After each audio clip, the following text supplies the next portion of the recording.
So Gaurav, if you can hear me, please connect your audio.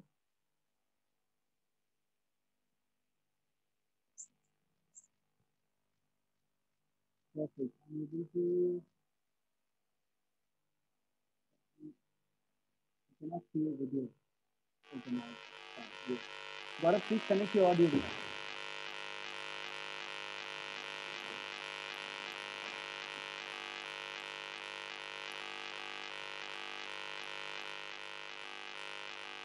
गौरव बेटा, अगर आपको आवाज आ रही है मेरी तो ऑडियो कनेक्ट करिए अपनी।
Because there is an option in the top corner on your left hand side, audio को ज्वाइन करने का। Yes, good.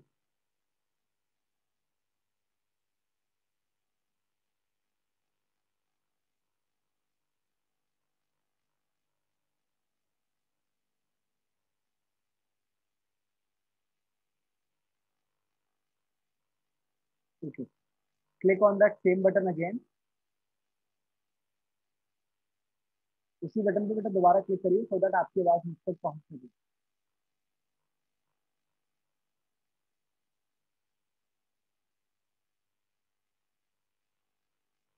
बेटा जहाँ ऑडियो बटन पे क्लिक करके आपने अभी ऑडियो कनेक्ट किया है ना, वहीं पे देखिए क्लिक करेंगे तो ऑडियो एनेबल हो जाएगा।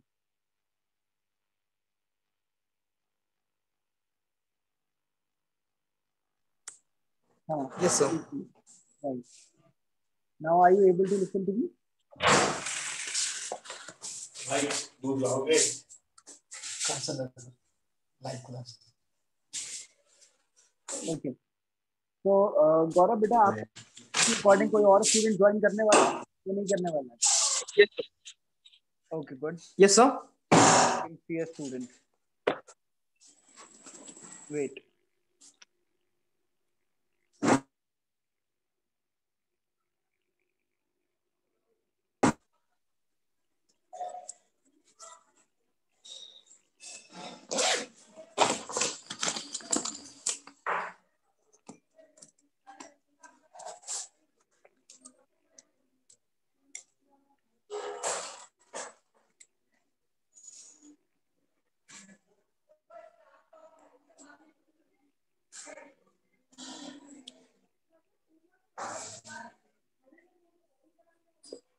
Cap, connect your audio beta.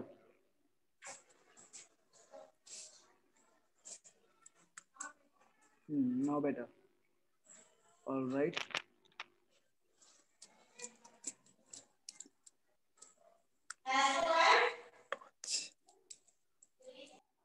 Vanshika, beta, your audio is not connected.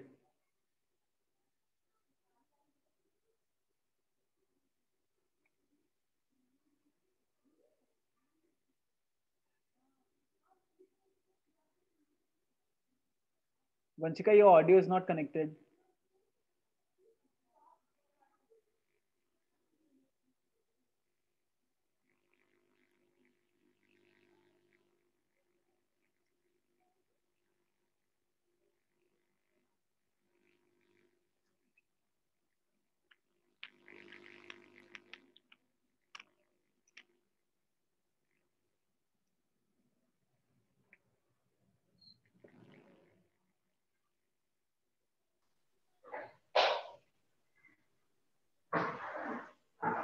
Fine.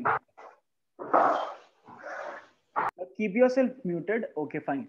So I can see 4 students have joined. I can see Gaurav, Kaf, Vanshika, and Jagdish here. Okay. Any other student is expected to join? Shubham attended the last lecture. I don't know whether he's going to join or not. Vanshika, will he be joining? You're not audible. You're not audible, beta. Sir, he is not here. He is in Gorakhpur, so he can't join today. Okay, okay, no problem. Fine. So Jagdish ने I think अभी तक audio connect नहीं किया. Jagdish आप audio connect कर लीजिए बेटा. Okay, then I'm going to start. Fine. We ended our last discussion about कि communication और conversation में क्या difference है. ये हमने समझ लिया था. And हमने ये भी समझा था कि communication का process क्या होता है. Clear? तो उस पर एक छोटा सा ओवरव्यू और एक ब्रीफ मैं दूंगा पहले इस लेक्चर में, उसके बाद हम आगे कंटिन्यू करेंगे. All right, okay, then I am going to take you to the same presentation. I hope the presentation is visible, right? All right, so I'll talk about the brief of this particular information first. Like what is communication, जहाँ पे हमने पढ़ा था last time भी कि when we talk about communication, it is one of the most important quality as well as the skill set that every professional should have, right? जब भी हम एक particular quality की बात करते हैं कि कौन कौन सी qualities ऐसी हैं जो कि as a professional आपके पास होनी चाहिए, तो उसमें आता है सबसे पहले communication skills. Agree, right? अगर आप एक इवन आर्किटेक्ट भी बन रहे हो, then after 5 years from now सबसे इंपॉर्टेंट आपके लिए जो चीज है वो है to understand the needs of your client, right? जो आपका क्लाइंट है उसकी नीड्स को समझने के लिए भी आपको अच्छी कम्युनिकेशन स्किल्स की रिक्वायरमेंट है. क्योंकि अगर मैं बात करूं कि कम्युनिकेशन का मतलब तो सर बात करना होता है, तो मैं बात करूंगा तभी तो मैं समझ पाऊंगा कि क्लाइंट क्या कहना चाहता है. क्लियर? मैं अपनी बात रखूंगा, वो मुझे कुछ चीजें समझाने की कोशिश करेगा, तो जो हमारे बीच का एक प्रोसेस होगा जिसमें हम म्यूचुअल अंडरस्टैंडिंग डेवलप करने की कोशिश कर रहे हैं, this is about communication, right? Now this is where the difference between the communication and conversation comes into existence. Conversation का मतलब ही केवल अपनी बात को कन्वे कर देना होता है, लेकिन कम्युनिकेशन वर्क करता है एक इफेक्टिव फीडबैक पे. मैंने आपको जो कन्वे किया है उसका एक एक्चुअल और इफेक्टिव रिजल्ट आप भी मुझे दे पाए, इस चीज पे भी मेरा फोकस होना चाहिए. ये कम्युनिकेशन तब कंप्लीट माना जाएगा. Is it clear? राइट भाई, एक तो होता है वन वे, मैंने अपनी बात कह दी, बात खत्म हो गई, तो that is more about conversation कि मेरे मन में जो था वो मैंने बस आप तक कन्वे कर दिया. क्लियर? लेकिन कम्युनिकेशन का जो मोटिव है वो इससे थोड़ा सा हट करके, कम्युनिकेशन कहता है कि आप केवल अपनी बात कन्वे मत करिए, बल्कि ये भी इंश्योर करिए कि सामने वाले को वो उसी तरह से समझ में आई है जैसे आपको पता है. Is it clear? right? Yes, so sir. This is communication. So communication के बारे में लिखा गया that the word communis has been derived from a Latin word. एक Latin language तो आप जानते ही हो, वहां से particularly ये word लिया गया communis, जिसका particularly meaning है कुछ चीज को शेयर करना या किसी particular process में participate करना. अभी हम लोग जो कर रहे हैं इस समय पे जो ऑनलाइन लेक्चर चल रहा है आप लोगों का, it is more of a communication with you people. कैसे? पहले तो मैं ये भी इंश्योर करता चलूंगा कि आपको जो मैं पढ़ा रहा हूँ क्या आपको समझ में आ रहा है या नहीं आ रहा है. Is it clear? राइट, तभी तो कम्युनिकेशन कहलाएगा ये. एक तो हो गया कि केवल मैं अपनी बात आपको बताता जा रहा हूं and I do not want to know whether you people are able to understand that और नॉट. वो हो गया कॉन्वर्सेशन. लेकिन कम्युनिकेशन में मुझे ये देखना भी जरूरी है कि जो स्टूडेंट्स ने क्लास ज्वाइन करी है क्या वो मेरी बात समझ पाए या नहीं समझ पाए. Is it clear? यस और no? Right. Now what I can see, अब जो आप लोग स्टूडेंट्स बैठे हुए हो, जब आप यस बोल रहे हो तो वो भी कहीं ना कहीं मुझ तक पहुंच रहा है. प्लस साथ ही साथ सबसे इंटरेस्टिंग चीज क्या है, आप जिस तरह से मुझे सुनकर के अपने हेड को नॉड कर रहे हो, वो नॉडिंग भी कम्युनिकेशन का पार्ट है. राइट? कि आपने जब मेरी बात को सुना और आपने हेड को पॉजिटिवली नॉड किया फ्रॉम टॉप एंड बॉटम, ऊपर लेके गए हेड को और नीचे लेकर के आए, वो एक पॉजिटिव नॉडिंग होती है जो सिंबलाइज करता है कि हाँ चीज आपको समझ में आ रही है. Is it clear? राइट, तो वो भी कम्युनिकेशन का पार्ट है. तो एक तरीके से जरूरी नहीं है कि फीडबैक जो मुझे मिल रहा है वो वर्ड्स में ही हो सकता है वो किसी बॉडी लैंग्वेज बेस्ड एक्सप्रेशन में है. क्लियर? तो जब एक फैकल्टी पढ़ा रहा होता है तो फैकल्टी को पढ़ाते पढ़ाते कैसे पता लगता है कि बच्चे को समझ में आ रहा है या नहीं आ रहा है? तो वो ऐसे पता लगता है कि उसकी एक एक लाइन जो वो कंप्लीट करता जा रहा है उस पर बच्चे का रिएक्शन क्या है. राइट? उसी को तो देख करके समझ में आ जाता ना कि यहाँ पर इस समय बच्चा डाउटफुल है कि उसको वो चीज क्लियर नहीं हुई, उसके एक्सप्रेशन चेंज हो जाते हैं, वो पॉजिटिवली नॉड करने की जगह अपनी भौएं ऊंची नीची करने लग जाता है। उससे क्लियर हो जाता है कि यानी कि बच्चा अभी कंफ्यूजन में, उसको क्लियर नहीं हुई वो कॉन्सेप्ट। Is it clear? तो दोनों चीजें मीनिंग यहाँ पे क्लियर हो रहा है। कम्युनिस्ट का मतलब है टू शेयर। हम शेयर क्या कर रहे हैं? कोई मीनिंगफुल इंफॉर्मेशन या मैसेज, फीलिंग्स, एक्सप्रेशन या इमोशन, यही तो शेयर कर रहे हैं। और दूसरा है पार्टिसिपेट। पार्टिसिपेट कैसे कर रहे हैं? जब हमारे बीच में कॉन्वर्सेशन हो रही है कंटिन्यूअस, बट हम पार्टिसिपेट कर रहे हैं इस प्रोसेस में कि मैं इंश्योर कर लूं कि सामने वाले को समझ में भी आया है। Am I clear? जब मैंने कुछ बोला तब मैंने अपने आप को पार्टिसिपेट किया उस पर्टिकुलर प्रोसेस में, और आपने जब उसका आंसर दिया, मुझे फीडबैक दिया, तो आपने पार्टिसिपेट किया ये इंश्योर करने के लिए कि हाँ मुझे चीजें समझ में आ रही है। Is it clear? तो this is what about the communication process is. कुछ फीचर्स हैं दूसरी डेफिनेशन में दिए गए हैं, that it is a two way process. Simple है, conversation is more one way process, communication is a two way process. Two way कैसे? मैंने इधर से आपसे कोई बात करी है तो ये तो हो गया वन वे, लेकिन जब आप उसका मुझे जवाब दोगे then it will be termed as two way. Clear? वो टू वे कहलाएगा। अब बात आती है two way process of reaching at mutual understanding. Now the point is, आप लोगों ने सुना होगा काफी बार लोग आपस में बात करते हैं, और लोग क्या, हम भी इनफैक्ट अगर अपनी नॉर्मल लाइफ की बात करें, जब हम दूसरे से बात कर रहे होते हैं तो काफी बार आर्ग्यूमेंट्स हो जाते हैं। होते हैं आर्ग्यूमेंट्स लोगों से क्यों होते हैं? जब हम उनकी बात को उनके नजरिए से नहीं समझते हैं तब। यही है ना? आर्ग्यूमेंट दूसरे से कब होता है? जब हम या तो हम उनकी बात से डिसएग्री कर रहे हैं, एक तो तब होगा, और दूसरा तब होगा जब हमने उनकी बात को उस नजरिए से समझने की कोशिश नहीं करी जिस नजरिए से वो हमें समझाना चाहते थे, तभी तो आर्ग्यूमेंट हुआ। तो इसलिए कम्युनिकेशन कह रहा है कि ये एक ऐसा टू वे प्रोसेस है जो कि मोटिव रखता है कि हम पहुंचे किस चीज पर? म्यूचुअल अंडरस्टैंडिंग पर। ये कम्युनिकेशन का लेक्चर 6 बजे जो अभी कंडक्ट किया जा रहा है, 6:45 पर जब ये वाइंड अप होगा, तो अगर इस लेक्चर का जो एंड रिजल्ट है 6:45 पे अगर बच्चा कह देता है कि हाँ ठीक है, मुकुल सर ने जो आज मुझे 45 मिनट में पढ़ाया वो मुझे समझ में आ गया, तब माना जाएगा कि कम्युनिकेशन वाकई इफेक्टिव था, कि हाँ जो टीचर ने पढ़ाया वो इफेक्टिवली बच्चे तक पहुंच गया है। यानी कि ये वो कम्युनिकेशन प्रोसेस हुआ जिसने म्यूचुअल अंडरस्टैंडिंग तक स्टूडेंट और टीचर के बीच में अंडरस्टैंडिंग को सेम लेवल पे बिल्ड किया है। Is it clear? Right. So the next comes in which parties involved exchange information, news, ideas and feelings. ये एक ऐसा प्रोसेस है जिसमें मैं एज अ सेंडर, आप एज अ रिसीवर इन्वॉल्व हो, और हमारा पर्टिकुलर पर्पस है किसी इंफॉर्मेशन को एक्सचेंज करना। इस समय हमारा पर्पस क्या है? कम्युनिकेशन जैसे सब्जेक्ट को पढ़ना, तो उससे रिलेटेड इंफॉर्मेशन को हम आपस में एक्सचेंज कर रहे हैं। Is that clear? Right? Okay, this is what we have already understood in the previous class. Now we'll move on to the process. I'll again give a little brief and then we'll move on to the further topics. Communication process में कुछ steps है, but सारे के सारे ही steps बहुत important है, and believe me, for the entire life, कोई भी सब्जेक्ट की वैल्यू डेफिनेटली आपकी लाइफ में है। आर्किटेक्चर में आप जितने सब्जेक्ट पढ़ेंगे उनकी वैल्यू आपकी प्रोफेशनल लाइफ में बहुत है, नो डाउट। लेकिन अकेला कम्युनिकेशन एक ऐसा सब्जेक्ट है जिसकी वैल्यू ना केवल आपके प्रोफेशन में, बल्कि to carry out your life the most smoothest way बहुत इंपॉर्टेंट है। क्लियर? कि कम्युनिकेशन अगर आप पढ़ लेंगे तो आपके लाइफ का भी जो रोटेशन है वो का अच्छा होगा, और प्रोफेशनल लाइफ का भी अच्छा होगा। अब बात आ गई कि कम्युनिकेशन फॉर एग्जाम्पल इस समय हमारे और आपके बीच में हो रहा है। क्लियर? तो सबसे पहला है सोर्स। सोर्स वो पर्टिकुलर पार्टी है जहां से कम्युनिकेशन शुरू हो रहा है। अभी मैं आपको कम्युनिकेट कर रहा हूं कोई बात, कम्युनिकेशन के बारे में समझा रहा हूं, तो सोर्स मैं हूं आपके लिए, और सबसे एंड में है रिसीवर। रिसीवर हो आप लोग, क्योंकि अल्टीमेटली मैं जो भी बोल रहा हूं वो केवल आपके लिए है, जो भी समझाने की कोशिश है वो भी आप ही के लिए कर रहा हूं मैं। Is it clear? तो सोर्स एक तरीके से आप कह सकते हो वो पर्टिकुलर जगह या वो पर्टिकुलर पॉइंट या वो पार्टी जहां से कम्युनिकेशन शुरू हो रहा है। Is it clear? एंड दूसरा क्या है? दूसरा है रिसीवर। रिसीवर वो पर्टिकुलर व्यक्ति है जिससे अल्टीमेटली मैं वो बात को कम्युनिकेट करने वाला हूं। Is it clear? Now the next comes कि अल्टीमेटली सोर्स के बाद आता है मैसेज। मैंने आपसे कम्युनिकेशन जो शुरू करा है वो इस बेसिस पे करा है कि मैं जानना चाहता हूं कि अल्टीमेटली आप लोगों के माइंड में इस समय क्या है, और मैं कुछ आपसे कम्युनिकेट करके आप तक इंफॉर्मेशन शेयर करना चाहता हूं। भाई this is what ultimately I want to do.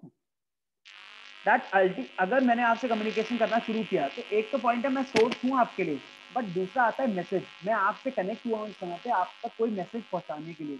वो बात अलग है, ये मैसेज इस समय पे कम्युनिकेशन को पढ़ाने से रिलेटेड है। Is it clear? दूसरा आ गया एनकोडिंग। अच्छा, लास्ट क्लास में I can see Kaif was there, Vanshika was there and there was some other student also.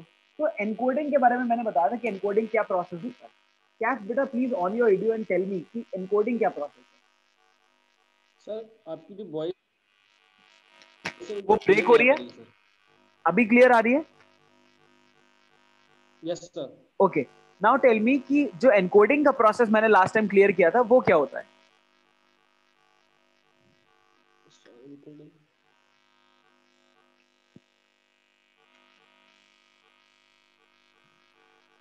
Vanshika?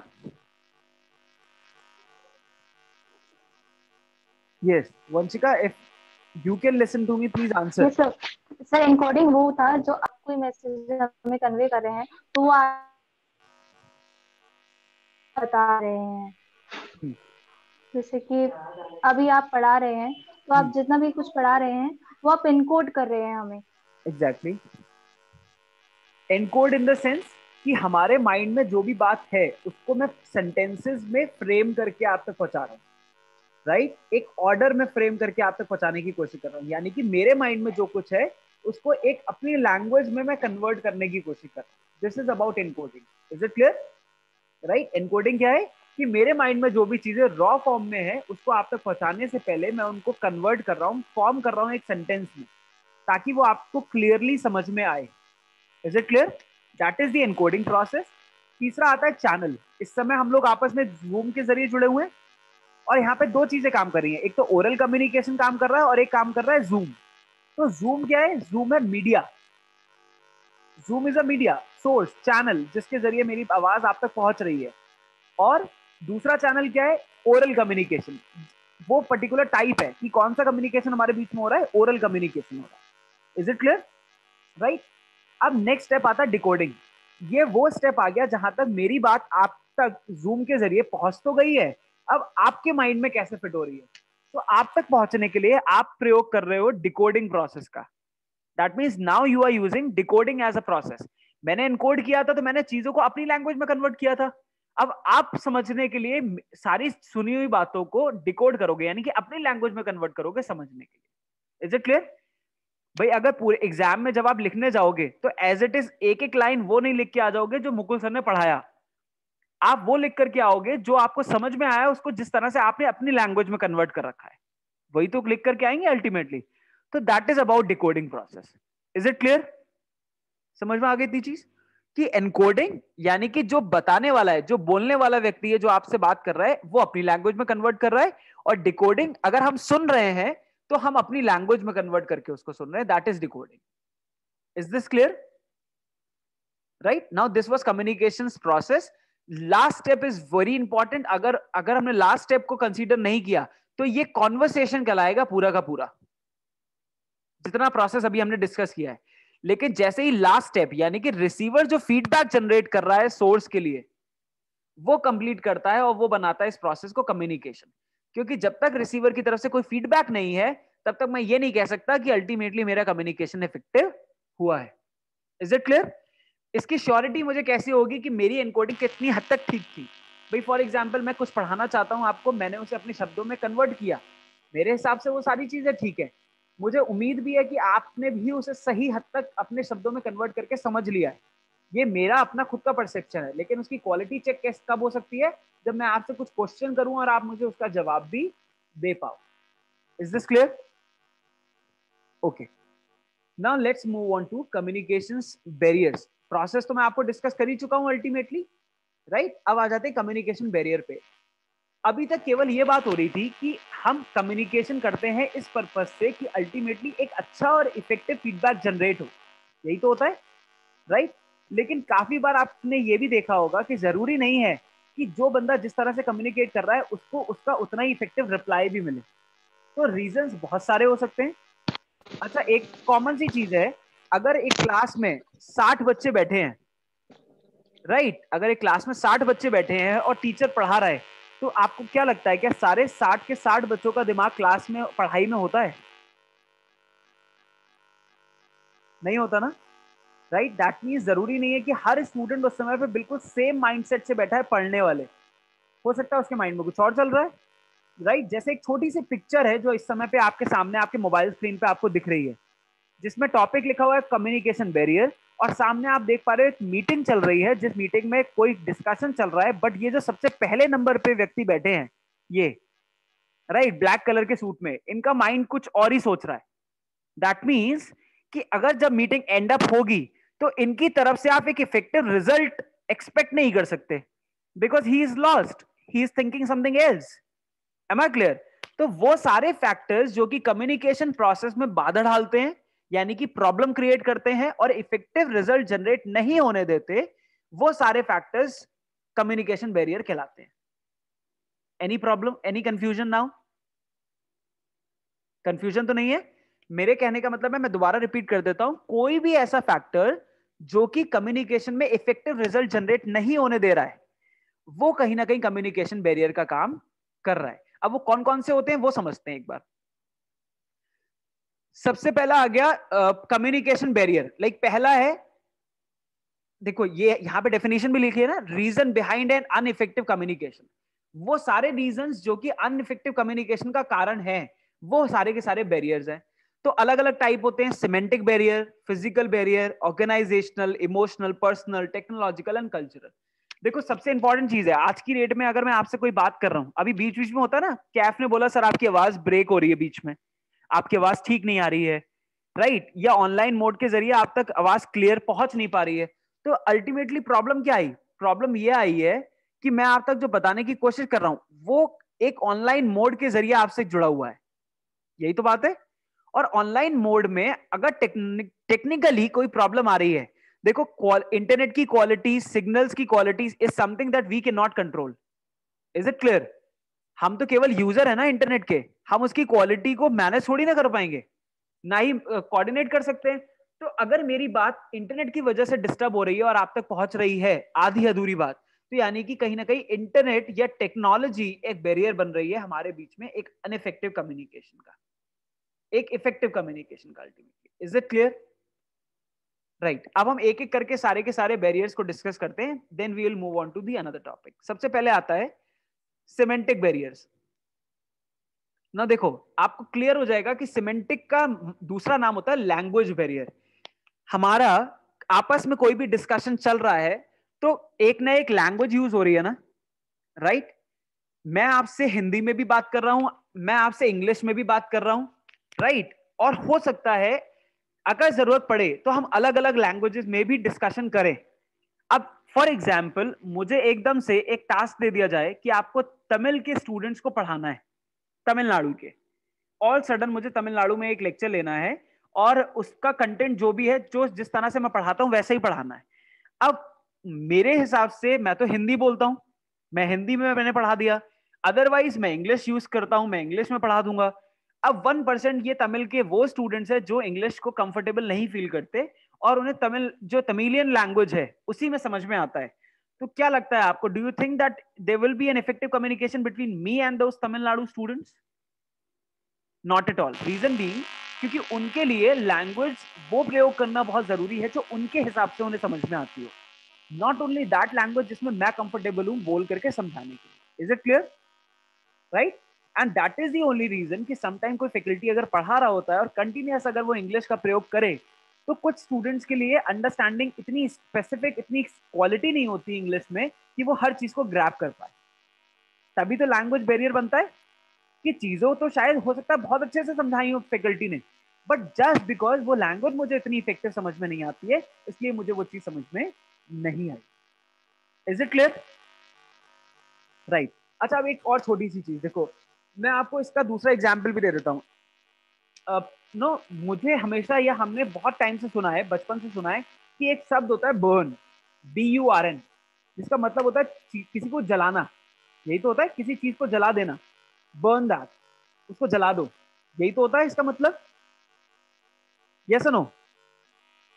Right, आप केवल सिंपली स्क्रीन को देख करके नॉड कर दोगे ना तो मेरे को समझ में आ जाएगा, जरूरी नहीं है कि माइक ऑन करना पड़े। क्लियर है ना? बर्न का मतलब क्या होता है? जलाना। फाइन।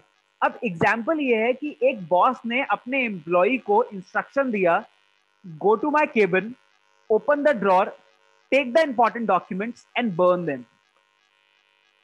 ना ये क्या था? एक बॉस ने अपने एम्प्लॉय को बोला है तो मेरे केबिन में जाओ और ड्रॉर ओपन करो, उसमें से डॉक्यूमेंट निकालो और उनको जला दो, बर्न दैट, राइट। और ये वो पर्टिकुलर इसका मीनिंग निकल रहा है सेंटेंस का जो एम्प्लॉय ने एज इट इज समझा, क्लियर। और उसने क्या किया, वो बॉस के केबिन में गया, उसने ड्रॉर ओपन करी, इंपॉर्टेंट कागज निकाले और एक्चुअली जला भी दिए। पर सवाल ये आता है कि बॉस इतना बेवकूफ है कि वो अपने ही केबिन से, अपनी ही ड्रॉर में से अपने ही इंपॉर्टेंट डॉक्यूमेंट्स निकलवा करके जलवाएगा? यानी कि कुछ तो गड़बड़ है ना, राइट। तो जब उसने ये काम कर दिया तब उसे समझ में आया कि बॉस ने एक्चुअली क्या बोला था। The boss said, "Go to my cabin, open the drawer, get the documents out and burn them." Wherein, in the statement, he meant that go and get the documents, photostat, Xerox done. जब आपने देखा है ना, जब xerox होती है किसी कागज की तो हल्का सा कागज गर्म पड़ जाता है। तो कॉर्पोरेट में बर्निंग शब्द का प्रयोग फोटोस्टेट और जेरोक्स कराने के लिए भी किया जाता है। और जब बॉस ने इंस्ट्रक्शन दिया तो बॉस का मतलब यह था कि जाओ और डॉक्यूमेंट्स निकाल करके उनकी फोटोस्टेट कर दो, और बंदे ने क्या समझा कि उसका मीनिंग है कि जला दो, उसने जला दिए। अब ना तो उसकी गलती है और ना ही बॉस की गलती है, गलती किसकी है? लैंग्वेज की, कि उसी लैंग्वेज में एक ही शब्द के दो अलग अलग मीनिंग है। और जब दो अलग अलग मीनिंग है तो आपको एक, आपने सुना होगा एक शब्द है एक्सप्लिसिट, EXPLICIT शब्द सुना है ना, एक्सप्लिसिट होना। इसीलिए कम्युनिकेशन कहता है कि आप जो भी बात करें बहुत एक्सप्लिसिट होनी चाहिए, यानी कि उसमें वो सारी चीजें इंक्लूडेड हो जो इंसान को क्लियर कर दे कि मेरे बात का मतलब क्या है। Am I clear? राइट। अगर मैं सिंपल बर्न ना प्रयोग करके कॉपी शब्द का प्रयोग कर देता तो शायद वो बंदा वो गलती नहीं करता, है ना। या मैं एटलीस्ट एक बार इंश्योर कर लेता कि बर्न करने का मतलब उसको मेरे लैंग्वेज में पता है या नहीं पता है ना। या एटलीस्ट वो एम्प्लॉय एक बार इंश्योर कर लेता कि sir I you sure that I have to burn them. भाई सिंपल है, अगर वो इस तरह से पूछता तो बॉस भी समझ जाता कि इसको शायद कुछ गलत समझ में आया है, कि इसको ये लग रहा है कहीं ऐसा तो नहीं कागज जलाने हैं। क्लियर हो गई इतनी चीज? तो इस पूरे एग्जाम्पल में प्रॉब्लम किस चीज की थी? लैंग्वेज की, कि गलत शब्द का प्रयोग किया गया या उस वे में लैंग्वेज यूज करी गई जिसमें दूसरे को नहीं समझ में आती है।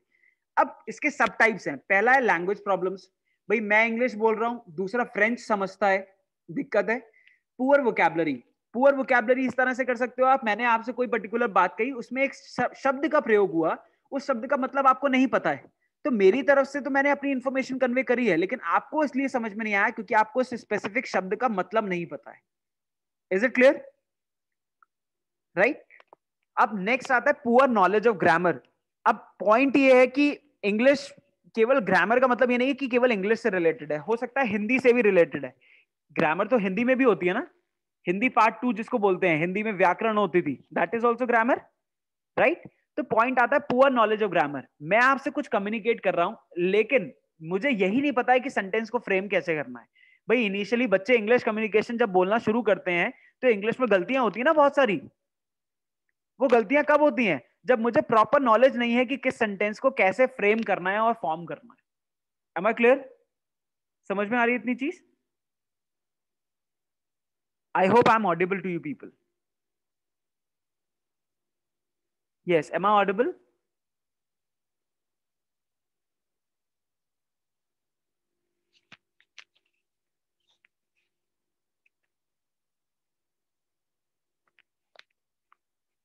Yes, am I audible to you people? Yes, I think now we are back. आपको आवाज आ रही है ना मेरी? अब टेक्नोलॉजी ही बैरियर है हमारे बीच के इफेक्टिव कम्युनिकेशन का, ठीक है ना? Okay, now next comes poor pronunciation. For example, अब मैं आपसे एक सेंटेंस बोल रहा हूं that he is to decide the legal heir of his property. एक सेंटेंस मैंने प्रयोग किया, he is to decide the legal heir of the property. Sentence सुनाई दिया आप सबको? मैंने सेंटेंस बोला है he is to decide the legal heir of his property. 3 बार मैंने सेंटेंस रिपीट किया है। अब मैं आपसे ये जानना चाहता हूं कि आपको ये सब तो सुनाई दे गया, he is to, decide, legal, आगे क्या शब्द है?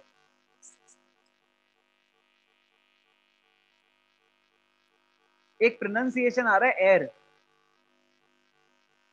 आ रहा है, legal heir of his property. Is it clear? आवाज आ रही है आप लोगों को clearly? No, what is the meaning of legal air?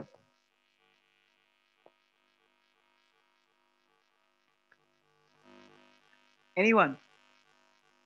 किसी को मालूम है लीगल एयर का मतलब क्या होता है? Any student? No one? Okay, तो मैं आपको बता दूं, जो स्पेलिंग है लीगल एयर, एयर यहाँ पे स्पेलिंग है HEIR। इसको सर्च करिएगा, स्पेलिंग मैंने बोली है, स्पेलिंग जो यूज करा है HEIR। अब ये सुनने में हियर, HEIR, और प्रोनाउंसिएशन है एयर, एस साइलेंट है इसमें। लीगल एयर ऑफ प्रॉपर्टी यानी कि द उत्तराधिकारी। उसके बाद उसका जो उत्तराधिकारी होगा वो चुनने वाला है। अब मैंने ये सेंटेंस किसी को बोला और उसको समझ में नहीं आया ये एयर एयर क्या कर रहे हैं। वो लीगल हवा, कानूनी हवा की कौन सी बात हो रही है भाई? Legal heir of his property, air तो सुनने में AIR ही लग रहा है मेरे को, है ना? Whereas the actual pronunciation of the word is this only. Now what to do? But the pronunciation is only creating some mistake between the communication. Am I clear? Right? मुझे लग रहा है शायद वंशिका को मालूम था, लेकिन उसको लगा कि प्रोनाउंसिएशन की वजह से याद ही नहीं आया। Isn't it? Now next comes poor handwriting. अच्छा, ये एक बहुत बड़ी चीज है। जब रिटन कम्युनिकेशन की बात आती है तो रिटन कम्युनिकेशन में दूसरे बंदे ने तो लिख करके दे दिया, है ना?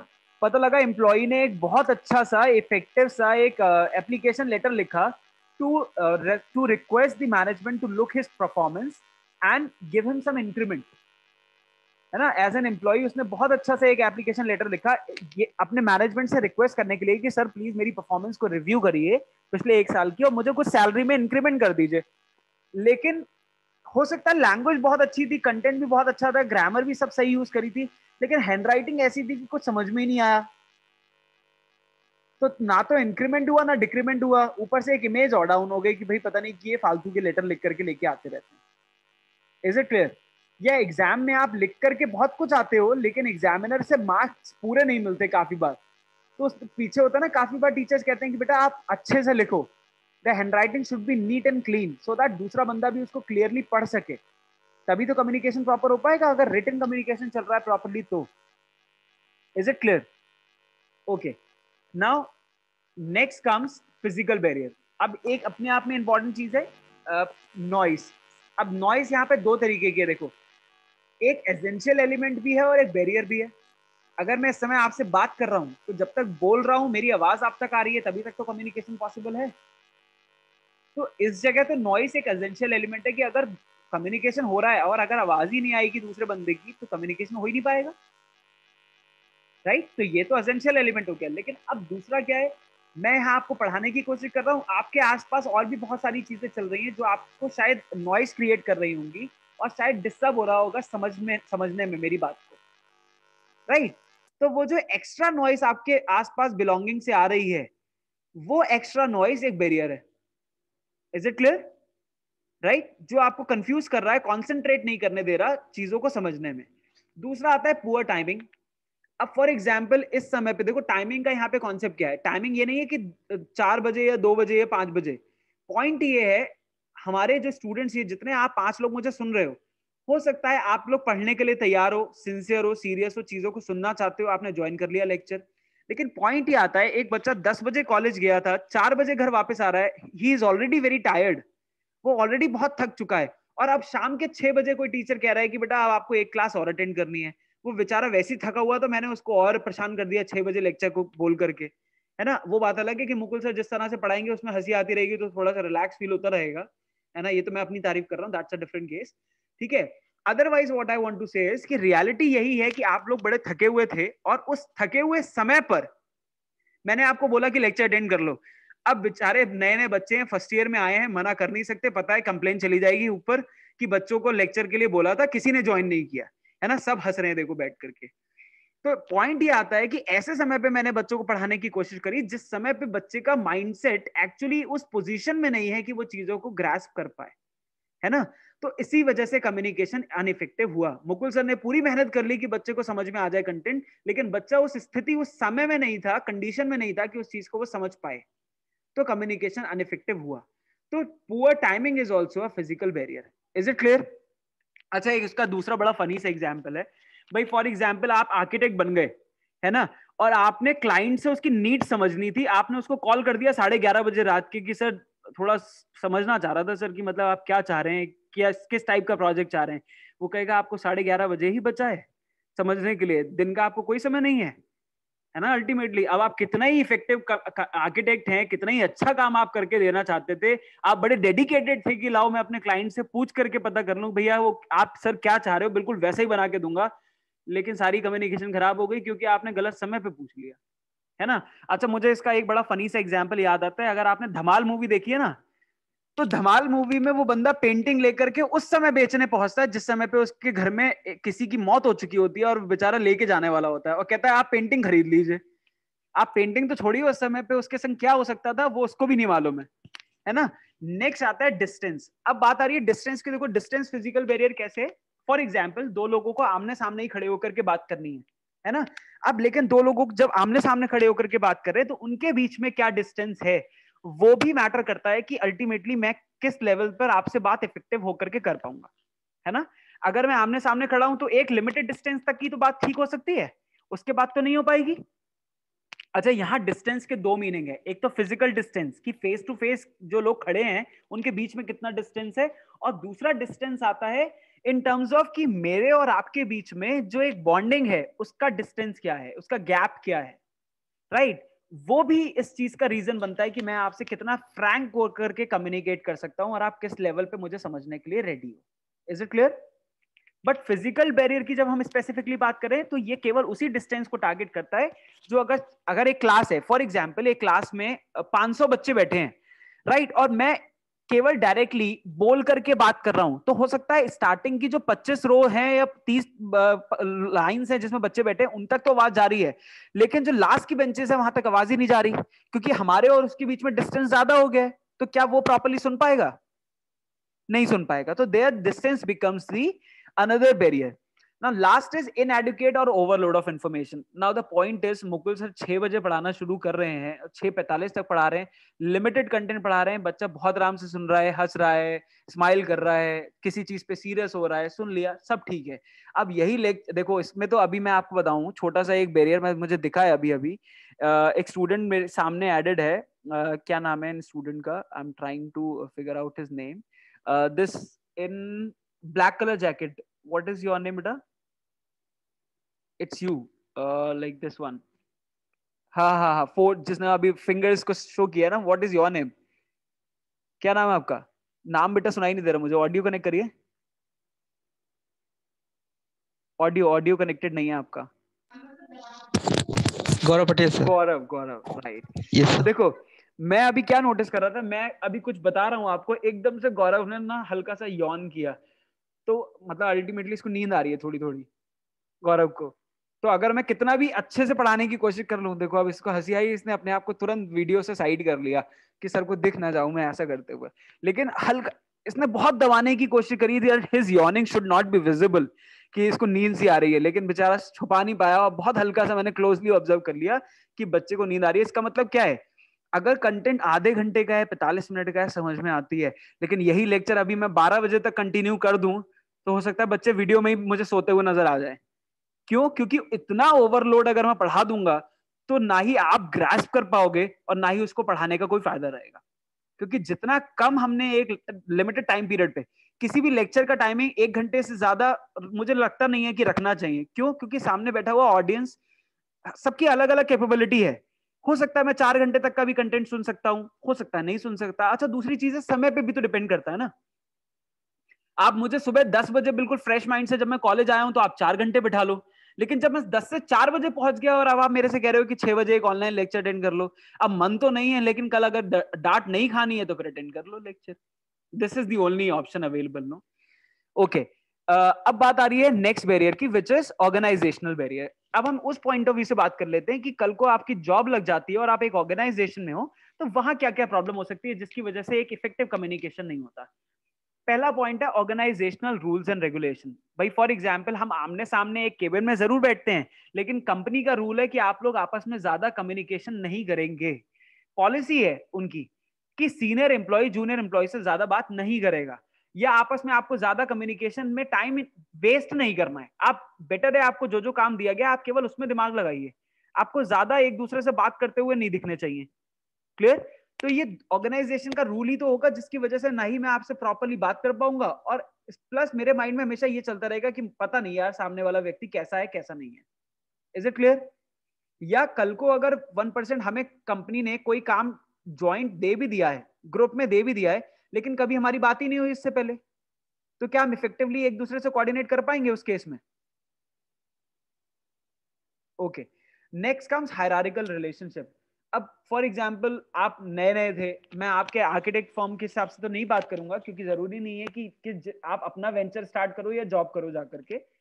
तो एक छोटा सा एग्जांपल ले रहा हूँ, कोई बंदा अभी नया नया बिल्कुल उसने कंपनी ज्वाइन किया, फर्स्ट डे है उसका, फ्रेशर है, और कंपनी है कम से कम 5,000 एम्प्लॉइज की, राइट?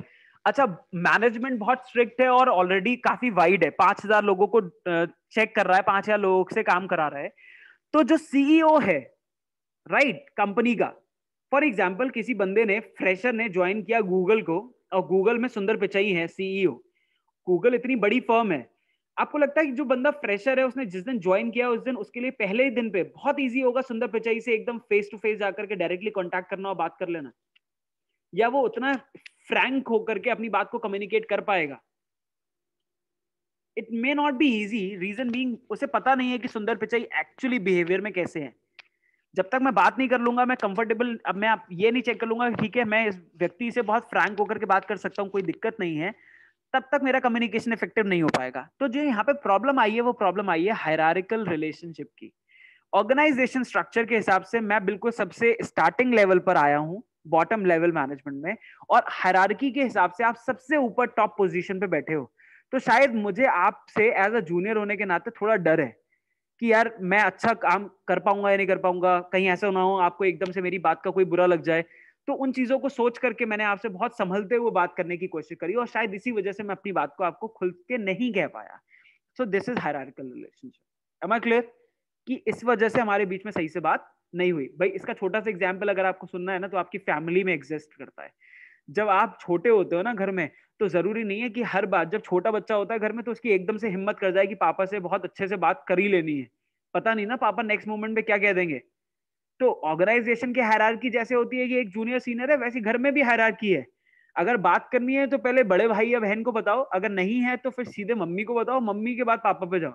अगर डायरेक्टली पहुंचने की कोशिश करोगे तो कभी कभी दिक्कत भी हो सकती है, कभी कभी समझ भी सकता है दूसरा व्यक्ति और कभी कभी दिक्कत भी हो जाती है। Am I clear? तो hierarchical relation can also be one barrier. Now next is lack of staff meeting. पहले वाले एग्जांपल को याद करेंगे जो हमने ऑर्गेनाइजेशन रूल्स एंड रेगुलेशन में किया था, अब बात करेंगे लैक ऑफ स्टाफ मीटिंग की। मैंने लोगों को अलाउ नहीं कर रखा कि आप आपस में एक दूसरे से ज्यादा बात करो, और अब मैं एक्सपेक्ट कर रहा हूं कि लोग टीम बना करके काम कर लें। पॉसिबिलिटी ही नहीं है। क्यों? क्योंकि मैं अलाउ ही नहीं करता कि ऑर्गेनाइजेशन में ज्यादा स्टाफ मीटिंग्स हो और एक दूसरे को लोग जाने। अच्छा, इसके पीछे रीजन क्या है? कोई भी ऑर्गेनाइजेशन ये क्यों चाहेगी? 1% आज ऑर्गेनाइजेशन में किसी नए बंदे ने ज्वाइन किया है, लेकिन मेरी कंपनी में 5 साल पुराना एक बंदा और भी है जिसके बारे में मैंने ये ऑब्जर्व करा, ये बंदा सबको भड़काता है कंपनी को लेकर के।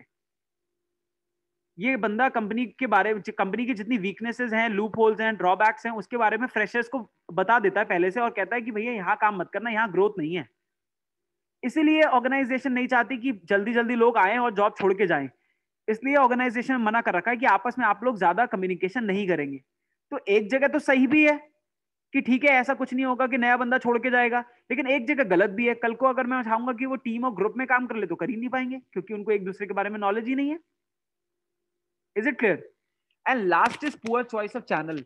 अब फॉर एग्जाम्पल आपको आप एक ऑर्गेनाइजेशन में, सेम एग्जाम्पल, नए बंदे ने ज्वाइन किया, सुंदर पिचाई से बात करनी है, या फॉर एग्जाम्पल लीव के लिए अप्लाई करना है, छुट्टी के लिए। छुट्टी के लिए ऑर्गेनाइजेशन में एक पर्टिकुलर सिस्टम है, प्रॉपर टूल है कि आप ऐसे अप्लाई करिए, फिर बंदा रिव्यू करेगा, उसको अप्रूव करेगा, तभी आप छुट्टी पे जा सकते हो। आपने ना उसको कुछ सोचा और ना कुछ समझा, आपने सीधे 9:30 बजे थे रात के, आपने कॉल कर दी सुंदर पिचाई सर को, तो सर वो छुट्टी चाहिए सर कल। एक तो सुंदर पिचाई जी वैसे ही 7:30 8 बजे के बाद 8:30 बजे के बाद पहुंचे वहां पे अपने घर पे, और 9:30 बजे आपने उनको कॉल कर दिया सर कल छुट्टी चाहिए। वो कहेगा अगर एक सिस्टम बना हुआ है प्रॉपर तो आप उस चैनल के थ्रू आते तो शायद बात ठीक रहती। एक तो आप इतनी जो हायरार्की बनी हुई है ऑर्गेनाइजेशन में उसको बाईपास कर रहे हो। आपको अपने बॉस को बताना चाहिए था, वो बॉस अपने बॉस को कम्युनिकेट करता और तब जाकर के शायद टॉप मैनेजमेंट तक ये बात पहुंचती। आपने उसका वेट ही नहीं किया, आपने डायरेक्ट कॉल डायल कर लिया या सीधे व्हाट्सएप करके पूछ लिया सर कल छुट्टी लेनी है चले जाऊं, तो क्या ये ठीक लगेगा एक ऑर्गेनाइजेशन पॉइंट ऑफ व्यू से? नहीं। दैट मीन्स जो चॉइस ऑफ चैनल है वो उस पर्टिकुलर लेवल के हिसाब से होनी चाहिए। अगर आप एक कंपनी में हो so application I think works best as the right channel to apply for an application, या जो भी कंपनी में टूल चल रहा हो। अगर कंपनी में कोई पर्टिकुलर मेथड है कि कैसे लीव अप्लाई करनी है आप उसको फॉलो करिए, इंस्टेड ऑफ कि साथ में आपका बॉस आपके फेसबुक अकाउंट पे एडेड है और आप रात के 12:30 बजे उसको चैट मैसेंजर पे वेव कर रहे हो and you are asking sir may I please go on leave tomorrow. हाँ that won't work. Am I clear? हो सकता है सबसे पहले तो वो आपको ब्लॉक करेगा और अगले दिन आपसे बात करेगा। Okay, then next comes emotional barrier. अब यहाँ पे एक और इम्पॉर्टेंट चीज है, जब भी हम कम्युनिकेट करते हैं तो हमारा कम्युनिकेशन तभी इफेक्टिव होता है जब हमने अपने इमोशंस और एक्सप्रेशंस को भी साथ ही साथ कम्युनिकेट किया दूसरे लोगों तक, राइट? तो पहला है सिलेक्टिव परसेप्शंस। अच्छा, कुछ लोग बहुत सिलेक्टिव होते हैं चीजों को लेकर के। क्लास जब होती है ना जहां 60 बच्चे बैठे हैं, 80 बच्चे बैठे हैं, 100 बच्चे बैठे हैं, तो जब एक टीचर पढ़ाने आता है तो जरूरी नहीं है कि केवल टीचर हर तरीके की चीजों को इसलिए डिस्कस कर रहा है क्योंकि उसका लेवल ऑफ इंटरेस्ट है, वो ऐसा नहीं है। उसको दिखता है कि उस क्लास में बैठे हुए 100 बच्चों में से कोई बच्चा ऐसा है जो केवल थ्योरेटिकल कंटेंट सुनना चाहता है, कोई बच्चा ऐसा है जो कि प्रैक्टिकल सिचुएशन सुनना चाहता है, कोई ऐसा है जो कि एग्जाम्पल सुनना चाहता है, कोई ऐसा है जो उसी पॉइंट्स पर डिस्कशन करना चाहता है, कोई ऐसा है जिसको किसी चीज से मतलब ही नहीं है ना? तो फैकल्टी जब तक चीजों को मिक्स करके नहीं पढ़ाएगी तब तक वो बच्चे को सामने समझ में नहीं आएगा। रीजन क्या है? क्योंकि हर बच्चे का सिलेक्टिव परसेप्शन है। कुछ बच्चे ऐसे हैं जिनको थियोरेटिकली कंटेंट सुनना है केवल, कि सर बस 4 लाइनें गिनती की बोल दें, 4 गिनी चुनी, हम केवल वही रट लेंगे। किसी स्टूडेंट ने कहा कि सर मुझे गिनती की लाइनें नहीं सुननी है, आप बस मुझे कोई एग्जाम्पल बता दीजिए, बाकी मैं लिख लूंगा। Am I clear? तो हर स्टूडेंट की अपनी कैपेबिलिटी है, उसकी सिलेक्टिविटी है कि मुझे किस चीज से अच्छा समझ में आता है। Am I clear? तो उसी चीजों के बेसिस पे वो आपकी बात को सुन रहा है। तो this is about selective perceptions. अच्छा, दूसरी इंपॉर्टेंट चीज है, मेरे माइंड में जो चीजें हैं और अगर वो मेरा लेवल ऑफ इंटरेस्ट है उसी से कोरिलेट करके मुझे चीजें समझ में आती हैं। Am I clear? Now next is poor listening.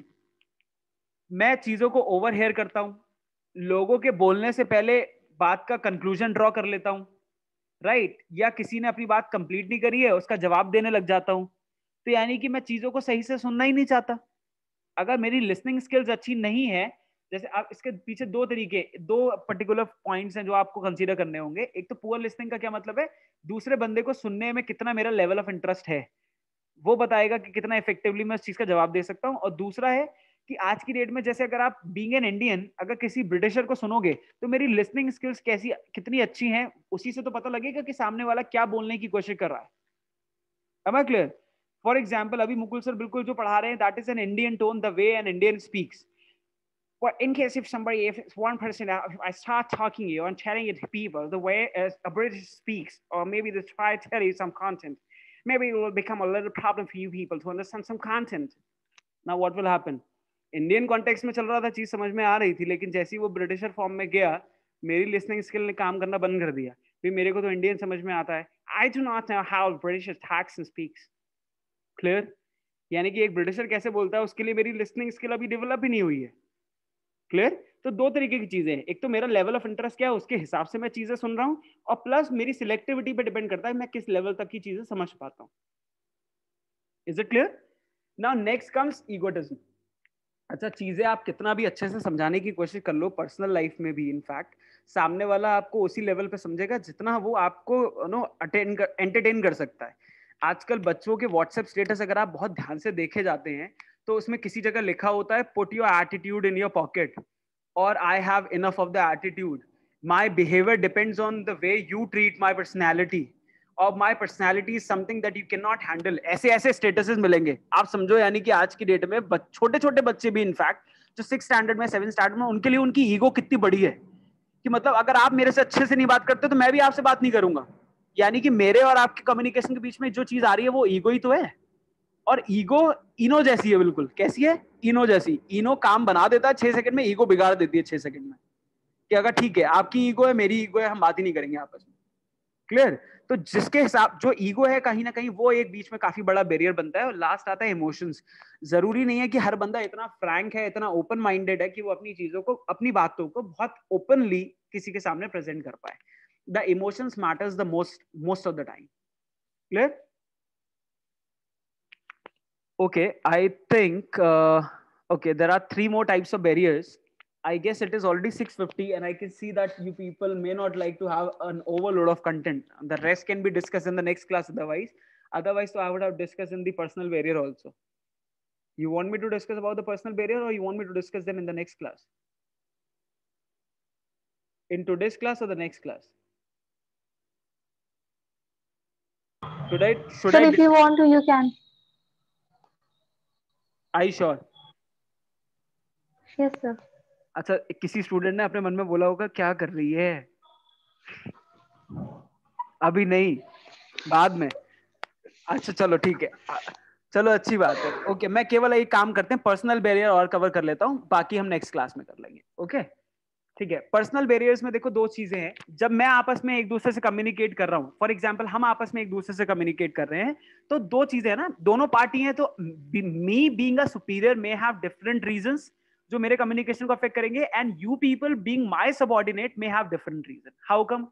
For example being a student, आप मेरे पास आते हो और आपको कुछ समझना है, लेकिन बीइंग अ सीनियर या बीइंग अ फैकल्टी, मेरे पास और भी बहुत सारी रिस्पॉन्सिबिलिटीज हैं या टास्क हैं जिनको मुझे एक टाइम पे कंप्लीट करना है। अब मेरे पास टाइम की कमी है और मैंने आपको जवाब देने से उस समय पे मना कर दिया। बीइंग अ जूनियर या बीइंग अ स्टूडेंट, आपको ये लगेगा कि सर बताना नहीं चाह रहे, या सर में ईगो है, या उनके पास समय चीजें बताने का मतलब अल्टीमेटली इंटरेस्ट नहीं है उनका। वेयरएज मेरे अकाउंट से अगर आप देखेंगे तो मेरा फैक्टर क्या था कि मेरे पास उस समय पे टाइम की शॉर्टेज थी, लेकिन हमारे बीच में कम्युनिकेशन तब भी इफेक्टिव रहेगा अगर मैं मात्र एक सेंटेंस का प्रयोग कर लूं कि बेटा I would definitely like to answer your question but currently I am lacking in time, after some time I will definitely respond to your question. Is it clear? बात क्लियर हो गई? अगर मैं आपको डायरेक्टली मना कर देता तो आप भी परसेप्शंस ड्रॉ करते और मेरी तरफ से भी दिक्कत रहती। तो इट्स बेटर ना, मैंने आपको क्लियर कर दिया कि बेटा मैं बताना जरूर चाहता हूं लेकिन अभी समय थोड़ा सा कम है मेरे पास, मैं आपको थोड़ी देर बाद रिप्लाई कर दूंगा। Is it clear? दूसरा आता है लैक ऑफ कॉन्फिडेंस। अच्छा, एक बहुत इंपॉर्टेंट चीज है आज की डेट में, जितने बड़े बड़े टीचर्स हो जाते हैं ना, जितने एजेड हो जाते हैं, वो आजकल की जनरेशन के हिसाब से चीजों को ग्रास्प करना उतना ही उनके लिए टिपिकल होता है ना भाई। आज से आप 70 साल के किसी एज के टीचर से ये एक्सपेक्ट नहीं कर सकते कि वो टेक्नोलॉजी के बारे में या गैजेट्स के बारे में उतना हद तक आपको बता देगा जितना शायद आपको खुद मालूम होगा। हाँ या ना? यस। बट ऐसे टीचर के लिए कहीं ना कहीं एक पॉइंट ये भी आता है कि बीइंग अ सीनियर शायद वो थोड़ा सा लैक ऑफ कॉन्फिडेंस फील करे कि मैं एक ऐसे एज ग्रुप से बात कर रहा हूं जिसको शायद आज के जमाने की चीजों के बारे में ज्यादा नॉलेज है। तो शायद ही बीइंग द सीनियर टीचर में lose his confidence being lack of knowledging about in that particular domain. तो उनका लैक ऑफ कॉन्फिडेंस आएगा वहां पे, राइट? वेरएस रीजन कुछ और है। अब तीसरा है lack of proper communication channel. Superior के संग अगर मैं बात कर रहे हो ना, सुपीरियर अगर आपसे बात करने की कोशिश कर रहा है तो ये भी चेक करना पड़ेगा कि मैं कौन से प्रॉपर कम्युनिकेशन चैनल का इस्तेमाल करके आपको कम्युनिकेट कर रहा हूं। अगर आपके पॉइंट ऑफ व्यू से वो चीज ठीक है तब तो ठीक है, अदरवाइज आपके लिए भी दिक्कत हो सकती है और मेरे लिए भी दिक्कत हो सकती है। लास्ट आता है सबऑर्डिनेट के पॉइंट ऑफ व्यू से। ये तो था कि एक टीचर के हिसाब से अगर मैं आपसे बात कर रहा हूं तो आप मेरे लिए क्या दिक्कत है। अब आती है आपके पॉइंट ऑफ व्यू से। पहली चीज है अनविलिंगनेस टू कम्युनिकेट। आप जितने स्टूडेंट हो, जरूरी नहीं है कि आपको पढ़ाने वाले सारे टीचर्स से आपका बात करने का मन करता हो जाकर के, या अगर कोई आपके माइंड में डाउट भी है तो क्लियर करने का मन करता हो। कुछ टीचर्स ऐसे होते हैं जिनको लेकर के आपके मन में शायद उनके पढ़ाए हुए कंटेंट में कोई डाउट भी नहीं होगा, लेकिन आपका मन है, आपकी विलिंगनेस है, इसलिए आप जाते हो, बात करते हो, राइट? और कुछ टीचर्स ऐसे भी होते हैं जिनके सब्जेक्ट को लेकर के डाउट है लेकिन आपका मन ही नहीं करता कि यार नहीं पूछना है, इससे अच्छा तो हम खुद ही पढ़ लेंगे। हैपेंस और नॉट? यस और नो? देखो एग्री कर रहे हो, इसको सेग्रीगेट करवाऊंगा मैं बैठ करके कि कौन से ऐसे टीचर्स है, कौन से वो वाले टीचर्स है। ठीक है, okay. Next comes fear from superior. Teachers बहुत सारे पढ़ाते हैं, लेकिन कोई टीचर ऐसा होता है ना, स्कूल लेवल पे क्या होता था, टीचर्स तो बहुत सारे पढ़ाते थे, लेकिन होता ना कुछ कुछ टीचर्स का खौफ है, यार इनसे जाके कुछ नहीं पूछना है, मैं इनसे आके मैं किसी से पूछ लूंगा, इनसे नहीं पूछूंगा। क्यों? क्योंकि मुझे उन सीनियर से डर लगता है, उन सुपीरियर से डर लगता है, और इसी वजह से मैं उसके सामने बहुत ओपन होकर के अपनी बात ही नहीं रख पाया। Is it clear? सेम चीज अप्लाई होती है हमारे घरों में भी। बीइंग छोटा होना फैमिली में मेरे लिए एक मेरे माइंड में एक फियर क्रिएट करता है कि यार how my father reacts and how my mother reacts, इन दोनों में से जिसका बिहेवियर मुझे सॉफ्ट स्पोकन लगता है, पोलाइट लगता है, समझने वाला लगता है, मैं उसी से जाकर के बात करता हूँ। अगर मुझे लग रहा है हाँ पापा मेरी बात को समझ जाएंगे तो ठीक है, वहां जाओ। और अगर लग रहा है कि नहीं पापा से डांट पड़ सकती है, तो इट्स बेटर मम्मी पे जाओ, पापा पे जाओ ही मत। क्लियर है ना? क्योंकि मेरे को जहां डर लगता है मैं वहीं पे तो अपनी बात नहीं कह पाऊंगा, और बात प्रॉपर कहां पे हो जाएगी, जहां मैं सामने वाले से कंफर्टेबल फील करता हूं। Is it clear? तो कम्युनिकेशन करते समय एक म्यूचुअल अंडरस्टैंडिंग पे तो पहुंचना है, नो डाउट, लेकिन दोनों पार्टी के बीच में दोनों को बहुत सारे फैक्टर्स हैं जो कि अफेक्ट करते हैं, जिसकी वजह से कम्युनिकेशन में प्रॉब्लम आ सकती है। Is it clear? समझ में आ रही है? Fine. So about the technological barrier and cultural barrier we will be discussing in the next class. I hope जितना मैंने अभी पढ़ाया क्लास में it was a good interaction with you people and आपको समझ में आया होगा. Yes or no? एक बार माइक ऑन करके बोलो yes or no. Yes sir. हाँ चलो गुड. गौरव को समझ में आया? गौरव तो मुझे लग रहा है कि नेक्स्ट टाइम में कोशिश करेगा कि एटलीस्ट कुछ भी हो जाए लेकिन यॉर्निंग वीडियो के सामने ना हो, है ना? चलो okay fine. For this day I wind up this class. I hope everything I tried explaining was quite understood by you people. We'll be discussing further in the next class. Thank you so much. Have a nice day. Thank you so much sir.